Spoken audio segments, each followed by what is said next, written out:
Fantasy tomorrow coming at you. As we all know, week 6 was big in the fantasy football world. If you have Clyde Edwards-Helaire or Le'Veon Bell. So Caleb, what do you think is going to happen with the Chiefs' new pickup? So it's going to be interesting to see. But what I see happening, I think that Clyde Edwards-Helaire is going to continue to be the main first two down back for the Chiefs. I think that he'll see a lot of running work on first and second down primarily. And I really think they're bringing in Le'Veon Bell to be their third down back, much like what Darrell Williams was doing for the Chiefs earlier this season. But Le'Veon Bell's a really good pass catcher. He's very good at run block or pass blocking. And I really think that's going to be the role that he fills. And I think he's going to be effective in it.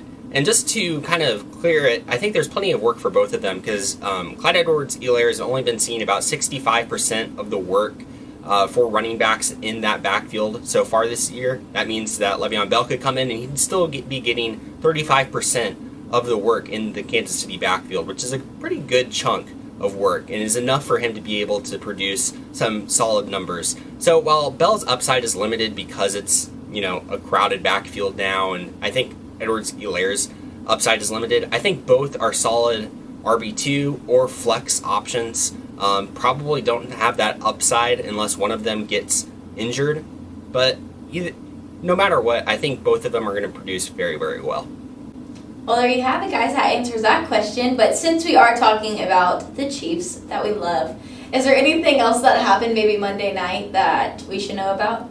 So Monday night we had a couple of games. We had the Chiefs and Bills game, which was kind of a rainy, messy game. There's not too much I want to really gain from that game based on what happened. But the other game in the Dallas-Arizona game, there was some really interesting things. Now, I've said actually that I like Andy Dalton as a quarterback streamer this week, and I still hold on to that opinion. He was really suffering from, one, it's his first game starting for the Dallas Cowboys. He's still learning the system. I think he's going to be better in upcoming weeks.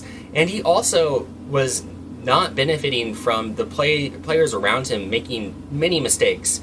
They had a lot of drops. Ezekiel Elliott fumbled twice, which wasn't good. And I really think Dalton's going to be fine. I still think he's a good quarterback streamer, even though he was not great, did not perform super, super well on Monday night. Now, Christian Kirk, wide receiver for the Cardinals, he went off, and I think he is a must-add this week on waivers if he's available in your league. I believe I told you last week to go out and pick up Christian Kirk, and if he's still out there, if you didn't do it last week, make sure to do it this week.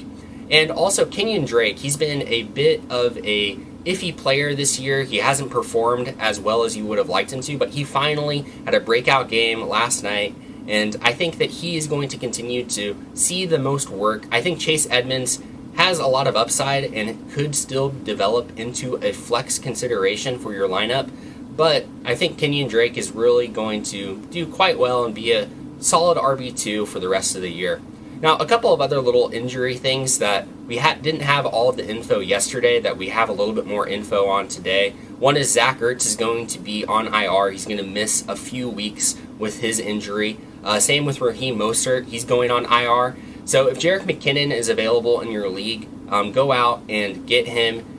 He's going to be taking up a lot of the starting role in the San Francisco backfield. And then also Miles Sanders is hurt, and I don't think I said it, but you need to pick up Boston Scott because he will be seeing a giant workload in Philadelphia with Sanders not playing. So go and do those things as well.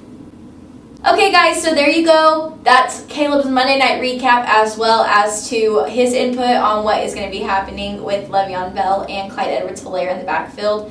And you should take it because it's worth a lot because he really likes Clyde Edwards-Helaire, okay? He's liked him since the draft, okay? So with that, I'm Jaden, that is Caleb, and we are Fantasy Tomorrow. Please remember to like, comment, and subscribe. See you guys.